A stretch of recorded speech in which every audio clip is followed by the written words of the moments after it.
지진이 아니었다.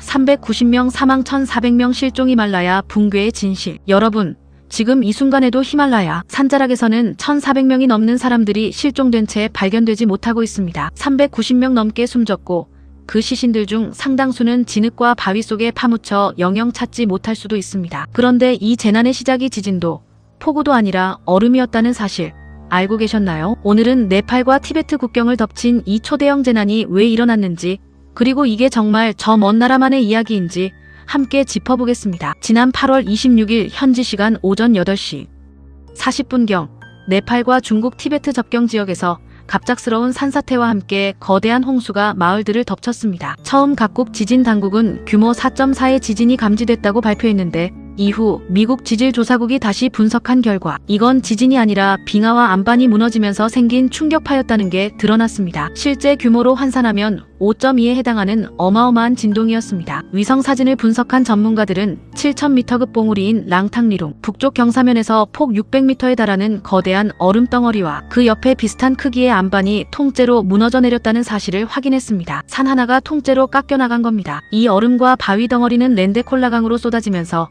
진흙과 잔해가 뒤섞인 거대한 토성류를 만들어냈고 이게 그대로 트리술리강, 보테코시강을 타고 하류 마을들을 덮쳤습니다.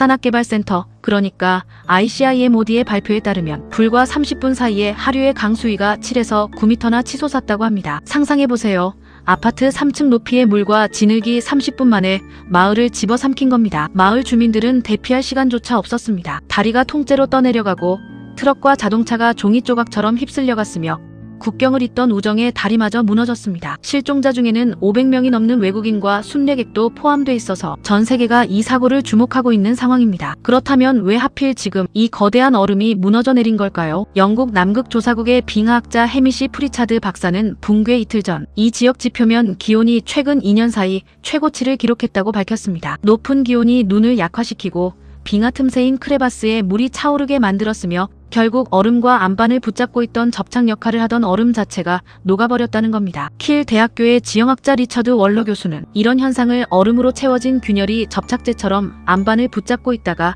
그 얼음이 녹으면 안반 자체가 무너져 내리는 것과 같다고 설명했습니다. 실제로 랑탕 유역은 1964년 이후 빙하 손실 속도가 4배 넘게 빨라졌고 지난해에도 같은 강에서 소규모 홍수가 발생한 적이 있습니다. 유엔 산하 IPCC는 이미 2023년 보고서를 통해 기온 상승으로 인해 영구동토층과 산악 빙하가 점점 불안정해지고 이로 인한 홍수와 산사태가 전 세계 산악 지역에 심각한 위협이 될 거라고 경고한 바 있습니다. 그리고 여기서 잠깐, 우리나라는 이런 위험에서 완전히 자유로울까요? 물론 한국에는 히말라야처럼 거대한 만년설이나 빙하는 없습니다. 하지만 기후변화로 인한 극한 강우와 산사태 위험은 이미 우리 곁에 와 있습니다. 최근 몇 년 사이 중부지방에 역대급 장마가 이어지면서 수백 헥타르 규모의 산사태 피해가 발생했고 청주 지하차도 침수 사고처럼 순식간에 불어난 물이 인명을 앗아가는 사고도 반복되고 있습니다. 산림청은 이런 이상기후에 대응하기 위해 실시간 강우 정보를 반영하는 산사태 위험지도 고도화 작업을 진행 중입니다. 결국 규모와 형태는 다르지만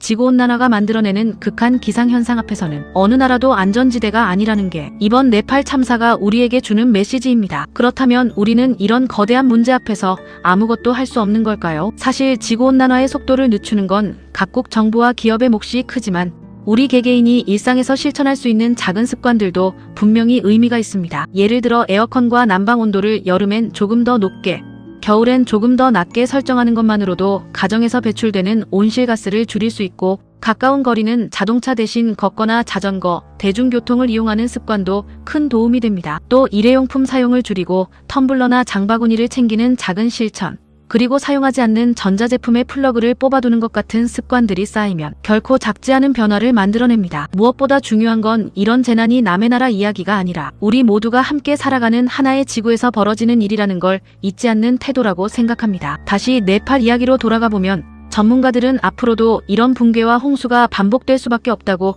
입을 모으고 있습니다. 빙하가 계속 녹으면서 그 아래 새로운 호수들이 생겨나고 있고 이 호수들이 언제든 터질 수 있는 시한폭탄처럼 산 위에 남아있기 때문입니다. 프리차드 박사는 계곡에 사는 주민들을 보호하기 위해서는 조기 경보 시스템 도입이 시급하다고 강조했습니다. 즉 재난이 일어난 뒤 수습하는 것보다 얼마나 빨리 위험을 감지하고 대피할 시간을 벌어주느냐가 앞으로 이런 재난에서 생명을 지키는 핵심이 될 거라는 이야기입니다. 지금 이 순간에도 네팔과 티베트 국경에서는 헬기와 구조대가 실종자들을 찾기 위해 안간힘을 쓰고 있습니다. 부디 한 명이라도 더 무사히 가족의 품으로 돌아갈 수 있기를 바라며 오늘 영상은 여기서 마치겠습니다. 이런 기후위기 관련 소식 남일 같지 않으시죠? 여러분은 이 사고를 보고 어떤 생각이 드셨는지 댓글로 함께 이야기 나눠주시고 이런 정보가 도움이 되셨다면 구독과 좋아요로 응원해주시면 다음 영상을 준비하는데 큰 힘이 됩니다. 다음 영상에서 또 만나요.